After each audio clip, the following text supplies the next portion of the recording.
தமிழ்நாட்டின் பல்வேறு இடங்களில் நடைபெற்ற நிகழ்வுகளை விரைவு செய்திகளாக பார்க்கலாம்.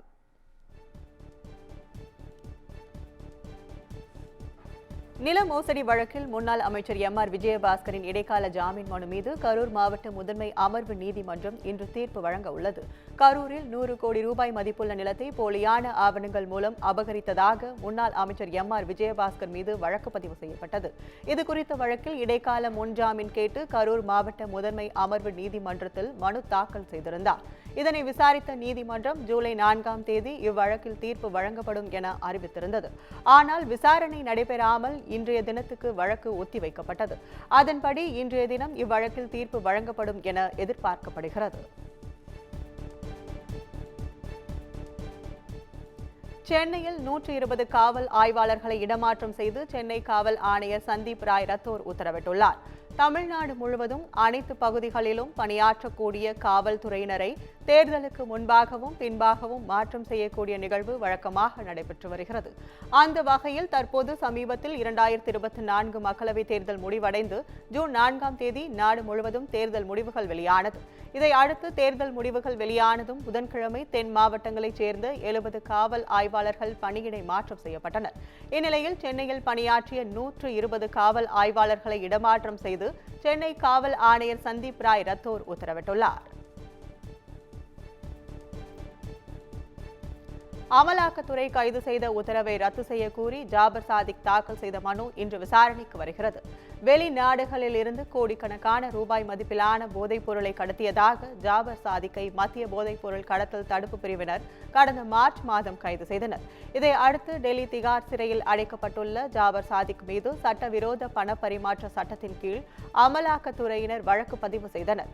இந்த வழக்கில் கைது செய்த தன்னை 24 மணி நேரத்தில் நீதிமன்றத்தில் ஆஜர்படுத்தாததால் அமலாக்கத்துறை கைது செய்த உத்தரவை ரத்து செய்ய கோரி ஜாபர் சாதிக் சென்னை உயர்நீதிமன்றத்தில் மனு தாக்கல் செய்தார்.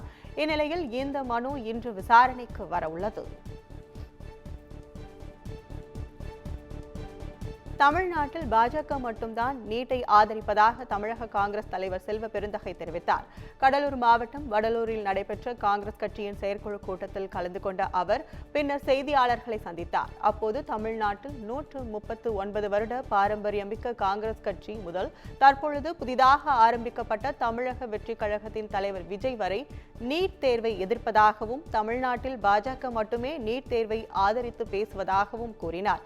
மேலும் தமிழ்நாட்டில் பாஜக அந்நியப்படுத்தப்பட்டது எனவும் தமிழ் மண்ணில் பாஜகவிற்கு இடமில்லை எனவும் தெரிவித்தார். தொடர்ந்து பாஜக மாநில தலைவர் அண்ணாமலை அவதூறுகளை பரப்புவதை நிறுத்திக் கொள்ள வேண்டும் எனவும் செல்வ பெருந்தகை கூறினார்.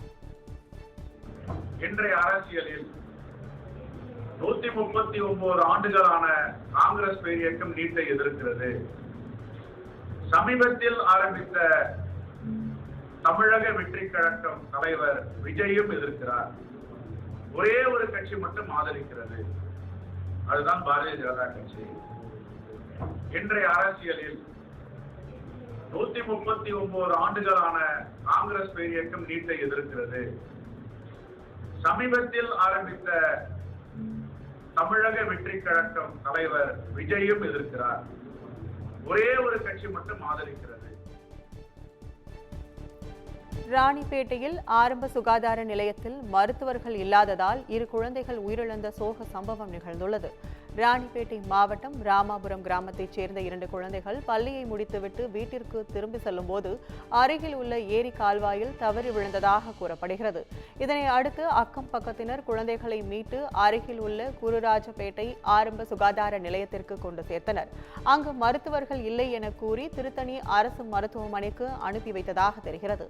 அங்கு குழந்தைகளை பரிசோதனை செய்த மருத்துவர்கள் ஏற்கனவே உயிரிழந்து விட்டதாக தெரிவித்தனர்.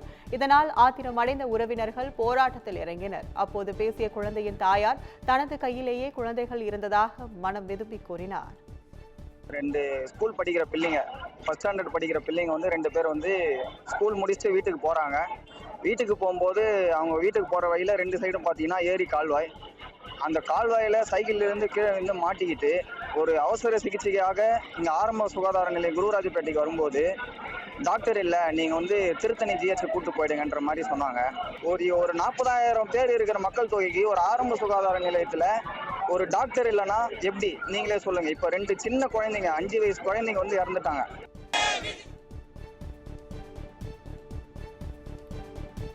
புதிய குற்றவியல் திருத்த சட்டத்தை கண்டித்து அதிமுக வழக்கறிஞர்கள் அணி சார்பில் ஆர்ப்பாட்டம் நடைபெறும் என்று அக்கட்சியின் பொதுச் செயலாளர் எடப்பாடி பழனிசாமி தெரிவித்துள்ளார்.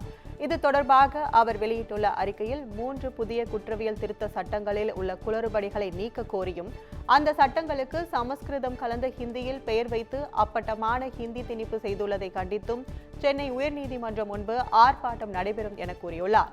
மேலும் அந்த சட்டங்களுக்கு மீண்டும் ஆங்கிலத்தில் பெயர் சூட்ட கோரியும் திருத்த சட்டங்கள் தொடர்பாக திமுகவின் இரட்டை வேடத்தை பொதுமக்களுக்கு அம்பலப்படுத்தும் வகையிலும் இந்த ஆர்ப்பாட்டம் நடைபெறும் என்றும் தெரிவித்துள்ளார். சென்னை மெரினா கடற்கரையில் போலீஸ் போல் நடித்து வழிப்பறியில் ஈடுபட்ட நபரை கைது செய்துள்ளனர். கொட்டிவாக்கம் பகுதியைச் சேர்ந்த குமரவேலு என்பவர் உடல்நலம் பாதித்த நிலையில் மெரினா காவல் நிலையம் அருகில் உள்ள கடற்கரை மணற்பரப்பில் தூங்கியுள்ளார். அப்போது அங்கு போலீஸ் உடையில் வந்த நபர் குமரவேலுவை மிரட்டி அவரிடம் இருந்த பணம், செல்போன் மற்றும் ஏடிஎம் கார்டுகளை பறித்து காவல் நிலையத்திற்கு வர சொல்லிவிட்டு அங்கிருந்து சென்றுள்ளார். இதை அடுத்து மெரினா காவல் நிலையத்திற்கு சென்று குமரவேலு விசாரித்த போது தன்னிடம் பணம் பறித்து சென்றது போலீஸ் என்பது தெரிந்தது. இதுகுறித்து அவர் அளித்த புகாரின் பேரில் குற்றவாளியை போலீசார் தேடி வந்த நிலையில் திருப்பத்தூரைச் சேர்ந்த விக்னேஷ் என்பவரை கைது செய்துள்ளனர். சென்னை வடபழனியில் பால்கனி இடிந்து விழுந்ததில் பூ வியாபாரி உயிரிழந்துள்ளார். வடபழனி என்ஜிஓ காலனியைச் சேர்ந்த வீரலட்சுமி என்பவர் முதல் தள பால்கனியில் நின்று கொண்டு அவ்வழியாக சென்ற பூ வியாபாரி கிருஷ்ணமூர்த்தியிடம் பூ வாங்கியுள்ளார். இதை அடுத்து பால்கனியில் இருந்து கயிறு மூலமாக கூடையை கீழே அனுப்பி பூவை அதில் போடுமாறு தெரிவித்துள்ளார். அப்போது வரலட்சுமி நின்று கொண்டிருந்த பால்கனி எதிர்பாராத விதமாக கீழே உடைந்து விழுந்துள்ளது. இதில் கீழே நின்று கொண்டிருந்த பூ வியாபாரி சம்பவ இடத்திலேயே உயிரிழந்த நிலையில் வீரலட்சுமி பலத்த காயம் அடைந்து மருத்துவமனையில் சிகிச்சை பெற்று வருகிறார். தகவல் அறிந்து சென்ற போலீசார் கட்டிடத்தின் உரிமையாளர் சக்தி வேலுவிடம் தீவிர விசாரணை மேற்கொண்டு வருகின்றனர். பாம்பன் மீனவர்கள் சார்பில் இன்று நடைபெறவிருந்த ரயில் மறியல் போராட்டம் ஒத்திவைக்கப்படுவதாக நாட்டுப்படகு மீனவ சங்கத்தினர் தெரிவித்தனர். எல்லை தாண்டி மீன் பிடித்ததாக கூறி கடந்த 1ஆம் தேதி ராமநாதபுரத்தை சேர்ந்த 25 மீனவர்களை இலங்கை கடற்படையினர் கைது செய்தனர். இதனை கண்டித்து பாம்பன் மீனவர்கள் கடந்த 2ஆம் தேதி காலவரையற்ற வேலைநிறுத்த போராட்டத்தில் ஈடுபட்டனர். அப்போது ஜூலை 5ஆம் தேதி பாம்பன் பேருந்து நிலையத்திலிருந்து மண்டபம் ரயில் நிலையம் வரை பேரணியாக சென்று சென்னை செல்லும் விரைவு ரயிலை மறித்து போராட்டம் நடத்த தீர்மானம் நிறைவேற்றினர். அதனை அதிகாரிகள் அவர்களிடம் பேச்சுவார்த்தை நடத்தினர். இந்நிலையில் அரசு அதிகாரிகள் அளித்த வாக்குறுதியை ஏற்று இன்று நடைபெறவிருந்த ரயில் மறியல் போராட்டத்தை ஒத்திவைப்பதாகவும் பாம்பன் பேருந்து நிறுத்தம் அருகே கண்டன ஆர்ப்பாட்டம் நடத்த திட்டமிட்டுள்ளதாகவும் நாட்டுப்படகு மீனவ சங்கத்தினர் தெரிவித்தனர்.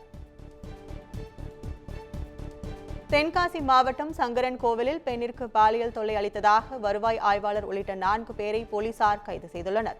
சங்கரன் கோவில் தாலுகா அலுவலகத்தில் வருவாய் ஆய்வாளராக பணிபுரிந்து வந்த குருவையா என்பவர் அங்கு தற்காலிக ஊழியராக பணிபுரிந்து வரும் பெண் ஒருவருக்கு தொடர்ந்து பாலியல் தொல்லை அளித்து வந்ததாக கூறப்படுகிறது.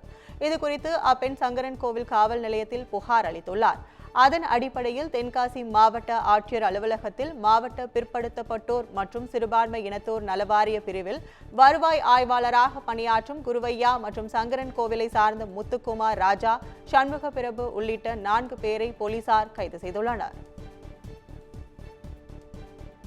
கிருஷ்ணகிரி அணையிலிருந்து முதல் போக பாசனத்துக்காக இன்று முதல் தண்ணீர் திறக்கப்பட உள்ளது. கிருஷ்ணகிரி அணைக்கு நாள் ஒன்றுக்கு நீர்வரத்து 22.57 மில்லியன் கன அடியாக இருந்து வருகிறது. இந்நிலையில் நீர்வரத்து அதிகரிக்க வாய்ப்புள்ளதாலும் எதிர்வரும் பருவமழையால் நீர் கிடைக்கும் என எதிர்பார்க்கப்படுகிறது. இதன் காரணமாக கிருஷ்ணகிரி அணையிலிருந்து முதல் போக பாசனத்திற்காக இன்று முதல் வரும் நவம்பர் 11ஆம் தேதி வரை 130 நாட்களுக்கு தண்ணீர் திறந்துவிட தமிழக அரசு உத்தரவிட்டுள்ளது. இதன் மூலம் கிருஷ்ணகிரி மாவட்டத்தில் உள்ள 9012 ஏக்கர் விவசாய நிலங்கள் பாசன வசதி பெறும் என தெரிவிக்கப்பட்டுள்ளது.